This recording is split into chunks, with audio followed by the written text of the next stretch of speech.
Pierre le Gardeur. Voici donc le buste de Pierre le Gardeur, premier seigneur de Repentigny.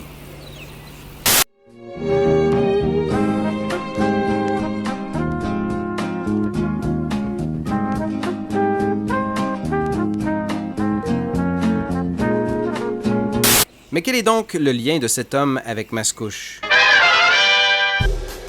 Il faut savoir que le découpage du territoire était très différent à l'époque de la colonie. C'était alors le régime seigneurial qui prévalait. On confiait la responsabilité de grands domaines à des seigneurs qui devaient en assurer une certaine valorisation.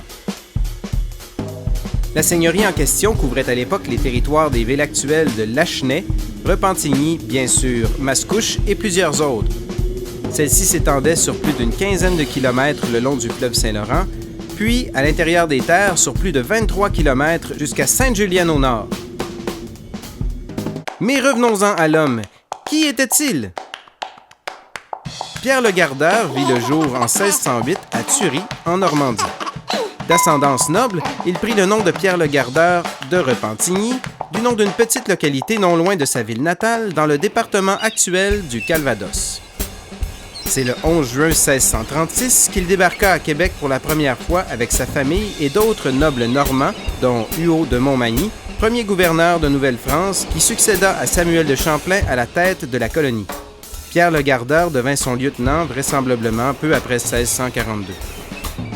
La Compagnie des Cent Associés, mise en place par le cardinal Richelieu dès 1627 et chargée du développement de la Nouvelle-France, éprouvait alors certaines difficultés.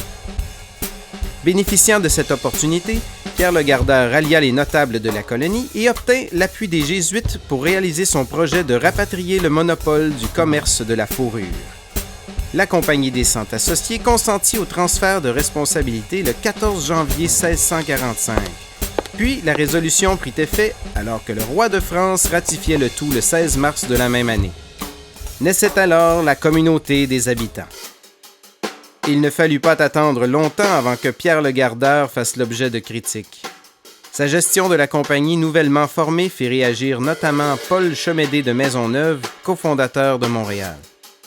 Il faut dire que le Gardeur gardait un contrôle assez serré sur l'entreprise et que tous ses directeurs étaient des membres de sa famille élargie. En raison des plaintes qui se rendirent à Louis XIV, son conseil résolut de faire surveiller la gestion de la compagnie dès 1647. Celle-ci, qui devait être au service de la Nouvelle-France et de ses habitants, était plutôt mal gérée.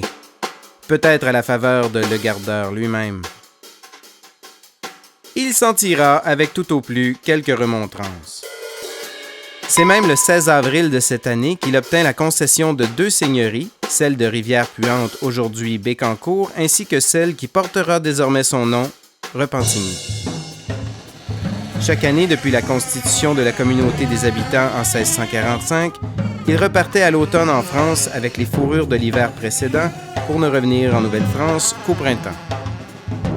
Au printemps 1648, à peine un an après qu'il fut nommé seigneur de Repentigny, Pierre le Gardeur succomba en mer, victime d'une épidémie qui éclata au cours du voyage depuis La Rochelle. Peut-être n'aura-t-il jamais même foulé le sol de sa seigneurie, occupé à ses nombreuses activités commerciales. Sa femme, Marie Faveri, prit succession de la seigneurie qu'elle céda en 1670 à ses fils Jean-Baptiste et Charles. Une grande partie de celle-ci sera aussitôt vendue à Charles Aubert de Lachenay. Mais c'est Pierre le Gardeur, homonyme et petit-fils du premier, qui reprit la seigneurie en 1715 et qui accorda les premières concessions sur le territoire qui allait devenir Mascouche. Pierre le Gardeur de Repentigny aura marqué la Nouvelle-France plus qu'il n'aura participé au développement de sa seigneurie. Mais son nom reste présent un peu partout, honorant le pionnier qu'il fut.